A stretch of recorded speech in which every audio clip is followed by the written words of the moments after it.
Ladies and gentlemen, good morning. Would you all feel free to join in the singing of the national anthem? Would you now please be upstanding for the arrival of the Governor-Designate of Victoria and the official party?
Gentlemen, would you please be seated? I would now like to introduce Auntie Carolyn Briggs, Elder of the Boon Wurrung, and Auntie Diane Kerr, Elder of the Wurundjeri, who will give a traditional Aboriginal welcome to country.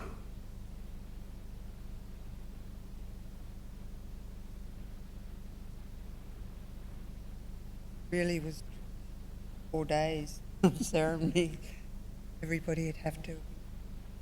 But firstly, I'd like to pay my respects to the land that we now stand, and pay respects to our ancestors. Pay our respects to our elders, both present, to our future. Pay my respects to you. Thank you. And Diane Kerr, and pay my respects to the other fellow countrymen. But firstly, I need to pay my respects to the Governor-Designate, and to the Premier and Mrs Andrews, Judge Howard, Honourable Chief Justice Warren, and special guests and fellow countrymen. As a descendant of Melbourne's first people, the Boon Wurrung people of the Kulin Nation, I am pleased to be able to welcome you all here to this special occasion. Before the Europeans arrived in this part of Australia, it was the traditional country and homelands of the Kulin Nation. The Kulin Nation consisted of 5 major language groups. They were the Bonwarang, the Woiwarang, the Danwarang, the Wathawarang, and the Jarawarang. That was to speak of country and where you came. That's part of your history. The place we stand today is a special place to all Victorians. It is the location of the Governor and an important part of our modern history, but it is also an important place for Melbourne's First People. Located not far from here was the place where all of the Kulin Nation gathered to trade, to celebrate and settle disputes. We are also standing not far from the location of the first reserve that was established for the Bonwarang people following the trauma of the arrival of the Europeans. Today, in welcoming you, I'd like to share this special occasion to pay respects to our ancestors and who ensured our culture and our history did survive. My ancestor Derrimut, who died 151 years ago, was the Awit, or the leader, of the Yallikat Willam clan of the Bonwarang. This was his country, and as a statesman he fought and negotiated for his people during this dramatic arrival of the Europeans. My great-grandmother Louisa Briggs was from the Yallikat Willam clan of the Bonwarang language group, and she was born in the 1830s and lived to the 1923. One of my great-grandmother's strengths was that she could communicate across 2 worlds and 2 cultures. My grandfather, William Briggs, was born 25 years after the European settlement. He was one of the first people to make a land claim. My mother was born 75 years after settlement in Melbourne, and despite the hardships my mother encountered, she was eager to learn and take opportunities for her children and her community. It was because of these people that our culture and heritage has been kept alive. It's still an ongoing, living, powerful country of 1,000 generations. In welcoming you here today, I'd like to pay my respects to the incoming Governor. The Governor-designate represents the values of modern Melbourne and Victoria. We know of her commitment to equality and fairness and to keeping our heritage alive. But it is an active part of our modern society. We also share the pride of the Governor-designate's commitment to sport that unites us all. Australian football, or Mungrook, has its origin in our community and is an enduring symbol of things that unite us all. We also share some of the history. I'm proud to recall that my son Jason Briggs worked as a bench clerk for Miss Dessau in the days when she was a magistrate. So I'm sharing a little bit of my own history as well, because this place is very important to us as well, for all of us. And I welcome you here today as a descendant of Melbourne's First People, and I wish you to recognise and acknowledge the struggles of all people who have made this a great multicultural city of the world. In the words of the Bonwarang translated, is no lips, and a custom of Bonwarang requires all visitors to speak the language of the Bonwarang as a form of respect, not only to the people, but our spiritual caretakers, Bunjil, Wah and Lewern. Bunjil taught us to always welcome guests, but he required us to ask all visitors to make a number of promises. One, not to harm the lands and the children and not harm the waters. And this commitment was made through an exchange of a small bowl dipped in the water of the land. So once again, Warmanjiga, Marambik Bunarong, Nurmder Barupton Ata Willem. That means welcome to our beautiful home, the lands of the two great bays, Nurm, Port Phillip, and Merrin, Western Port Bay. So you just had a little snapshot of our history, and it's a celebration that the First Lady, Governor Designate. Thank you. I'd like to pay my respects to my elders past and present, elders present here today. I'd like to acknowledge the Governor Designate and the Premier. I'd also like to acknowledge Auntie Carolyn from the Boonwurrung, Auntie Violet from the Wathaurong, Walter from the Djadjurrung, and Trish Terry from the Tunnerong. With the five of us, we form the Kulin Nations, and we've come together as the Kulin Nations today. Just not far from here is where the Kulin Nations met once a year, and it's quite an honour to be here as the Kulin Nation, because we are strong people and we've been here for a long time. My family lived along the Birrong Mara, the Yarra River, for thousands of years before they were moved to Healesville, to a place called Corrandirk Mission, where my grandmother was born and my great-grandmother grew up. Melbourne is very important to us. The MCG is our traditional ceremonial area.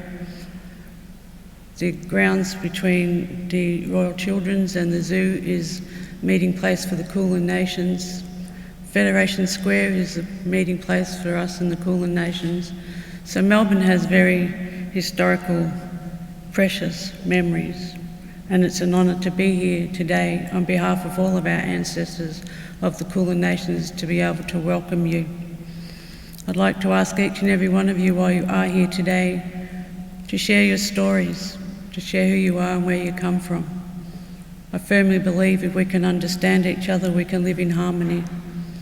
When we live in harmony, we eradicate racism and stigma. And our children and our up-and-coming future leaders can walk these streets without fear of any harm.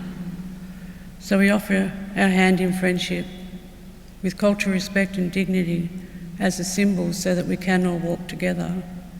May Bunjil, our Creator, surround you all and keep you safe on country. On behalf of my elders, I say Womanjika, Wurundjeri Ballot, Yemen Gundipik, which means welcome to our home, welcome to our country. We wish to welcome you from the tops of the trees to the roots in the ground. When you look after country, country will look after you. Thank you.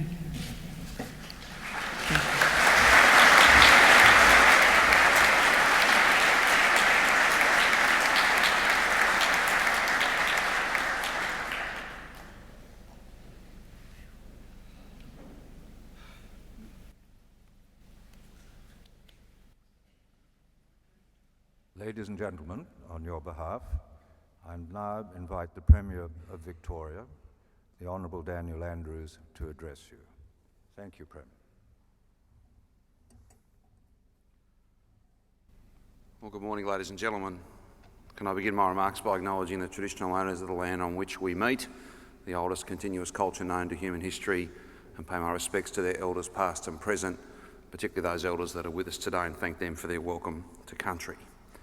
The Honourable Linda Dessau, Governor-Designate, and Judge Howard, to the Honourable Chief Justice and Lieutenant Governor, Justice Marilyn Warren and Mick Healy, to the many other distinguished guests here today, too many to mention, but current ministerial colleagues and former colleagues, parliamentary colleagues, former premiers, members of the diplomatic and consular corps, leaders from right across Victoria who are here to celebrate such a significant day in our state's history. The inauguration of any new governor is a very important event. The critical role in our parliamentary democracy that this office plays and holds is well known to all of us. But to be here today to celebrate the first female governor in our state's history is all the more special. To the Governor-Designate and Judge Howard's family who are with us today, a very special welcome to you. Many have travelled a long distance to be here for this significant occasion. This is, without any doubt, a most traditional ceremony in an ornate place, a very special place that speaks to the history of our state. But ladies and gentlemen, I'm sure you'll agree that our incoming and indeed our outgoing governors are very much part of our modern Victoria. Both are examples of the diversity and opportunity that Victoria affords to all of us. I want to take this opportunity to thank Governor Chernoff and Mrs Chernoff for everything that they have done, both in and out of this office, in and out of this house, to keep our state a fair and a just place.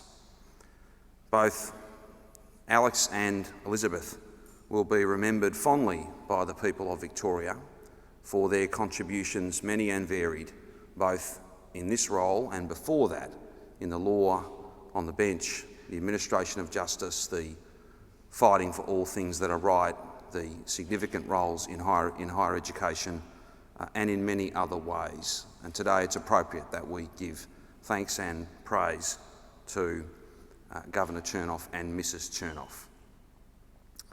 I'm also very proud to be part of this ceremony today for the obvious reason that it marks a really important step forward for our Victorian community, one that has taken perhaps too long, but one that has come today. To the law, to arts and culture, to our love of sport, Linda Dessau has done so much to make our city and our state modern, livable, multicultural, edgy. She is very much a Melbourne and Victorian person. On a more serious note, just as Victoria today, I'm proud to say, is leading our nation in taking action against family violence, Linda Dessau was leading her profession in the 1990s, many years ago, bringing a much greater public awareness and public policy focus to this tragedy, this national emergency. Her leadership has undoubtedly helped, perhaps saved, the lives of many. The Governor-designate, Linda Dessau, has our state and her city in her heart. I was proud to recommend her appointment to Her Majesty the Queen, and Victorians will be proud to call her their Governor.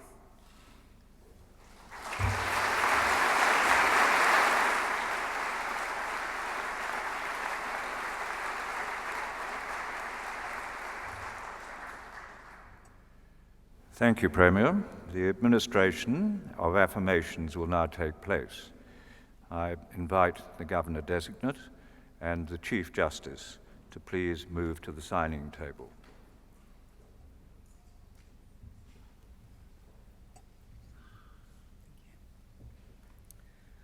The Honourable Linda Dessau, I invite you to take the affirmation of allegiance. Thank you. I, Linda Marion Dessau, do solemnly and sincerely affirm that I will be faithful and bear true allegiance to Her Majesty Queen Elizabeth II and Her Majesty's heirs and successors according to law. I now invite you to take the affirmation of office. I, Linda Marion Dessau, do solemnly and sincerely affirm that I will well and truly serve Her Majesty Queen Elizabeth II and Her Majesty's heirs and successors in the office of Governor of the State of Victoria, and will do right to all manner of people after the laws and usages of the state, without fear or favour, affection or ill will. I now invite you to sign. Thank you.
I now request the Clerk of the Executive Council to place the proclamation on the signing desk.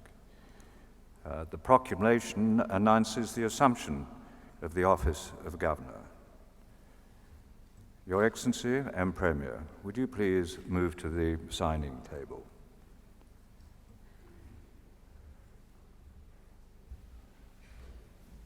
Premier, would you please sign the proclamation?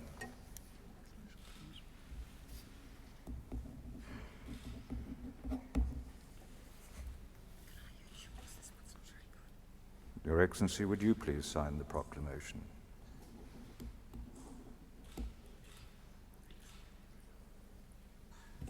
Your Excellency and Premier, will you please resume your seats?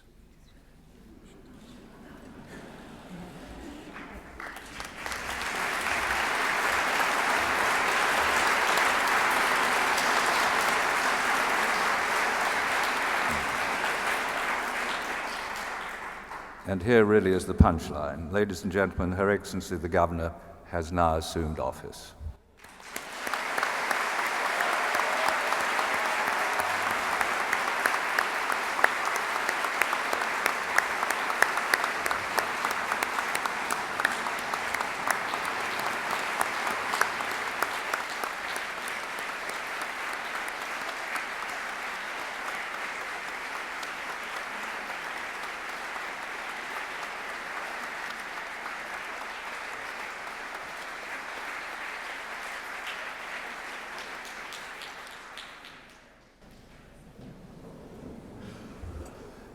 I now invite Her Excellency the 29th Governor of Victoria to address you.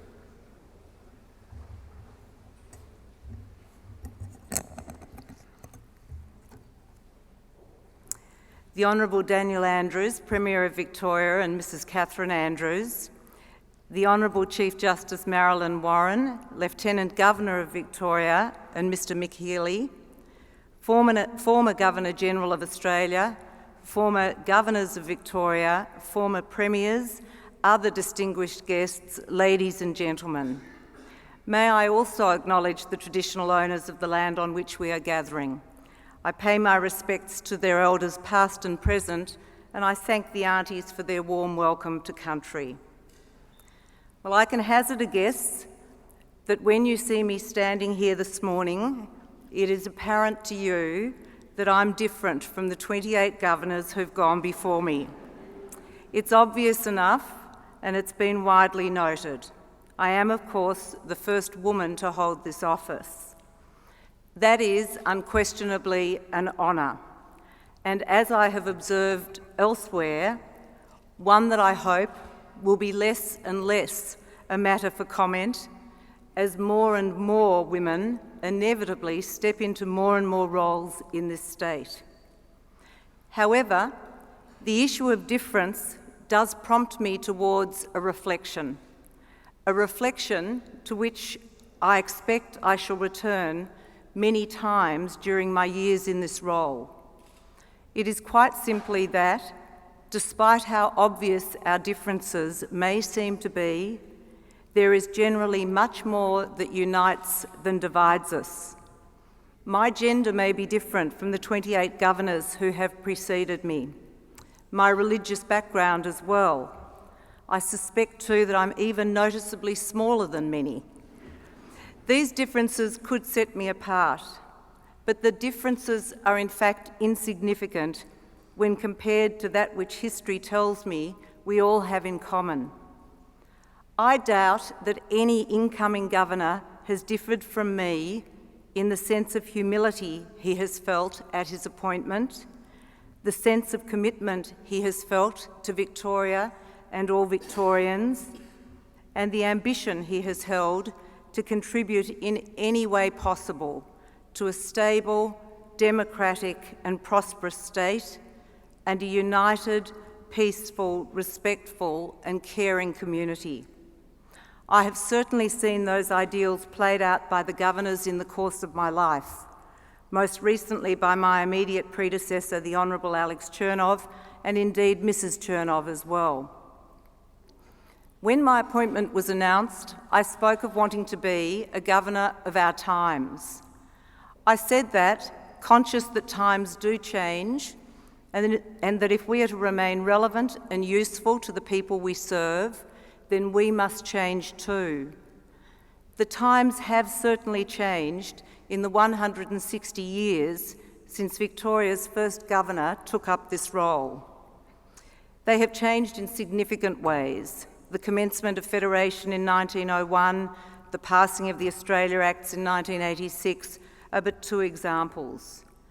They've changed in other ways too. Lavish balls for 2,000 people, with ladies sporting gold dust sprinkled in intricate hairdos, as reported in the Argus in 1868, are not events of our times.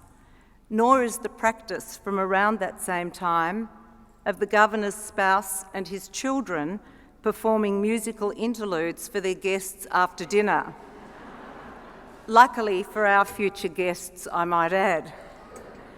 But there are some things that do not and should not just move with the times.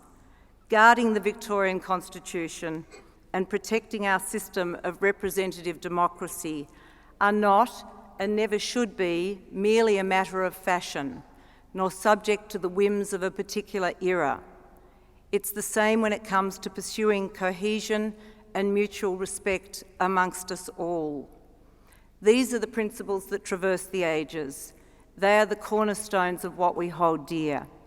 They and the traditions that support them underpin what we are and what we must continue to be. I don't want to sit down today without taking the opportunity to thank all of you for honouring me with your presence this morning, and to thank the Wesley College Big Band, the children from the Song Room, and Shante Batsky for what have been and what will be exquisite performances for us. I wish to acknowledge the distinguished service of the Chief Justice as Lieutenant Governor, and to thank her in prospect in that continuing role. I want to take the opportunity too to thank Charles Kerwin, the private or official secretary to, as of now, 10 Victorian governors, for the benefit already of his help and experience, and to thank the myriad of people in the Department of Premier and Cabinet and in Government House who have so seamlessly brought together this special occasion today. Of course, the greatest thanks is reserved for my family. I was blessed with wonderful parents, and for that matter, parents-in-law, all of whom I hope are looking upon us today with the pride and the happiness that they deserve. I'm grateful to my parents for, well, so very much. A loving home, a great education, my father's work ethic, my mother's warmth and humour, and their joint emphasis on family, fairness and social justice. I'm truly blessed too with loving siblings and extended family who are a wonderful support to me. But above all, I'm fortunate indeed to have by my side His Honour Judge Howard, whom I call Tony, who will be, thankfully, my partner in this new and exciting role, as he has been in all that we've done in the last 35 years, as we have supported each other and each other's careers, and our two gorgeous sons, Ollie and Josh, whom we love very much and who quite simply give us unequivocal joy. Finally, if I look for guidance for my next 5 years in this office, I don't need to look very far. There are clear signposts to be found close at hand. Towards the end of our Australian anthem, we sing these words: "With courage, let us all combine." And our Victorian state motto commands two things: peace and prosperity. They are all words and sentiments that resonate with me. I look forward to celebrating and facilitating in any way that I can all the individuals, organisations, businesses and communities that do show courage by combining in the quest for unity and togetherness, and who work tirelessly for peace and prosperity in this, our wonderful state of Victoria. Thank you.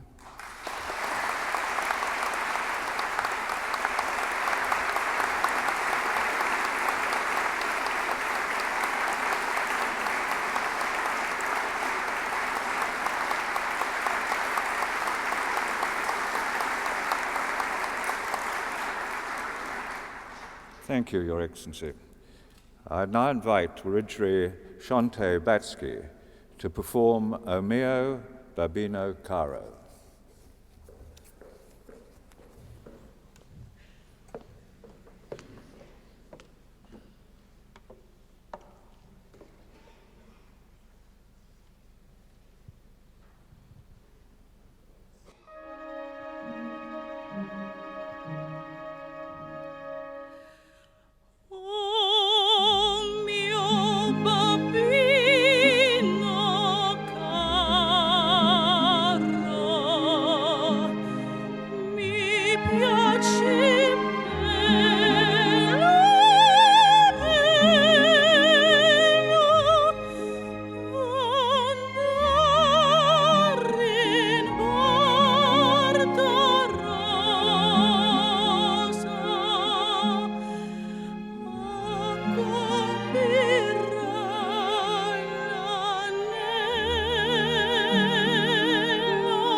Ladies and gentlemen, that concludes the official proceedings. Would you now please stand for the vice-regal salute, after which the official party will depart. Thank you.